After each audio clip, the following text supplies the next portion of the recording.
Hello, welcome friends. তোমরা জানো আমরা বিদ্যাসাগর সায়েন্স অলিম্পিয়াড 2023-এর লেয়ার 1-এর কোশ্চেনগুলো ম্যাথামেটিক্সের আলোচনা করছি। তো এই লেয়ার 1-এর কোশ্চেন প্যাটার্ন মোট 50টি প্রশ্ন থাকে।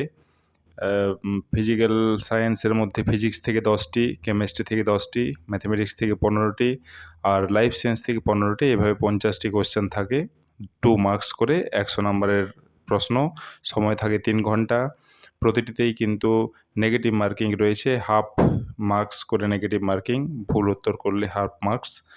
তো আমরা ম্যাথামেটিক্সের কোশ্চেনটি আলোচনা করছি। প্রথম পার্টটি তোমরা যদি না দেখে থাকো অবশ্যই দেখে নিও, এটি আমাদের দ্বিতীয় পার্ট। আর যারা এই চ্যানেলে নতুন তারা অবশ্যই চ্যানেলটিকে সাবস্ক্রাইব করে নিও, যাতে নোটিফিকেশনটি সব থেকে আগে তোমাদের কাছে পৌঁছায়। তো চলো শুরু করা যাক।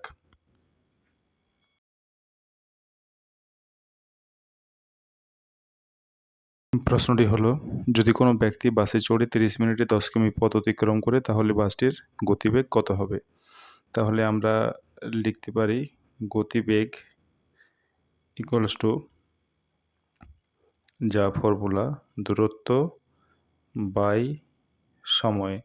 এখানে দূরত্ব হয়ে যাচ্ছে 10 কিমি, 10 কিমি লিখলাম, আর সময় হয়ে গেল 30 মিনিটস। এবার আমরা করছি কি, 10 কিমি by 30 minutes means half hour.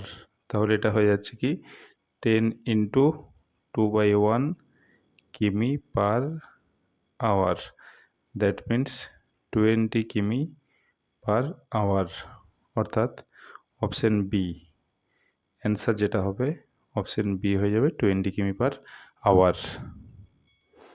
Next কোশ্চেনটি হয়ে গেল, if this plus this plus this equals to 5000 minus N, then the value of N is, N এর ভ্যালু কোনটা হবে? তাহলে আমরা 991 এটাকে আমরা লিখতে পারি 1000 মাইনাস 9 প্লাস একইভাবে 1000 মাইনাস 7, এটাকে আমরা এইভাবে লিখতে পারি। এখানে লিখতে পারি 1000 minus 5, next 1000 minus 3 plus 1000 minus 1, এটাকে এইভাবে লিখলাম ইকুয়ালস টু 5000 মাইনাস এন। और এইখানে দেখো 5000 হয়ে যাচ্ছে, 5টা 1000 আছে, তাহলে 5000 মাইনাস এখানে আমরা পাচ্ছি কি 1 plus 3 plus 5 plus 7 plus 9 equals to 5000 minus এন, और 5000 মাইনাস এগুলো সাম করলে হয় 25 মাইনাস ইকুয়ালস টু 5000 মাইনাস এন, और এলো 5000 ক্যান্সেল, আমরা পেয়ে যাব N equals to 25, option C. তাহলে যেটা অ্যান্সার দাঁড়াচ্ছে অপশন সি। নেক্সট কোশ্চেন, একজন পুরুষ ও একজন স্ত্রীলোক একসঙ্গে কোনো কাজের জন্য 5 দিনের মজুরি হিসেবে 4800 টাকা পান। তাহলে আমরা লিখতে পারি একজন পুরুষ প্লাস একজন স্ত্রীলোক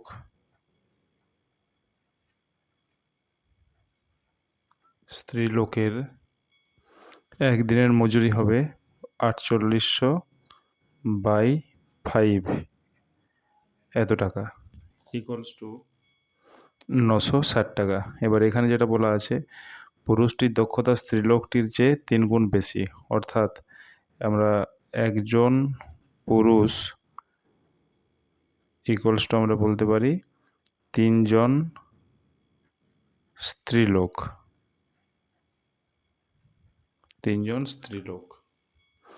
অর্থাৎ এই ভ্যালুটা যদি আমরা এখানে পুট করি, একজন পুরুষের জায়গায় 3 জন স্ত্রীলোক, তাহলে 3 জন যুক্ত একজন, 4 জন স্ত্রীলোকের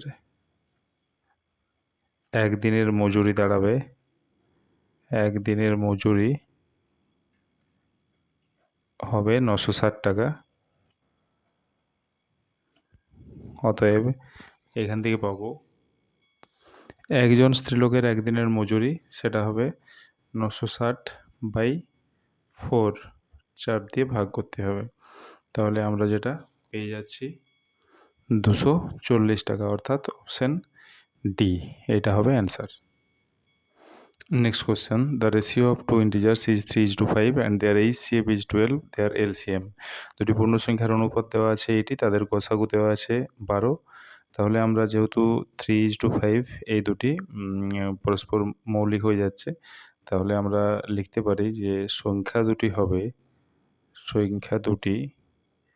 হবে এটা 12 দিয়ে এদেরকে multiply, 12 into 3, 3 into 12, 5 into 12, that means 36, 60।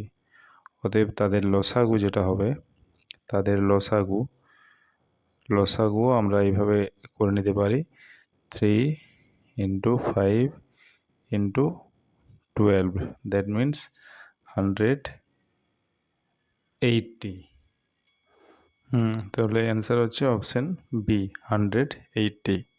Next question, after solving each of the equations this and this, the relation between x and y would be, এদের সলিউশন করার পর, সমাধান করার পর x ও y এর মধ্যে যে সম্পর্কটি হবে, তাহলে আমরা এগুলো সমাধান করব। 6x² minus 25x plus 14 equals to 0, একে সমাধান করলে যেটা হয় যে x এর এই মানগুলি পাবো আমরা 7 2, 2 3।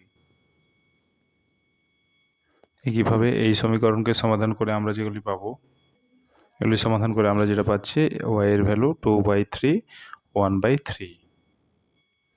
এই দুটো সমাধান থেকে আমরা পাচ্ছি x এর ভ্যালু হয় বড় না হয় সমান।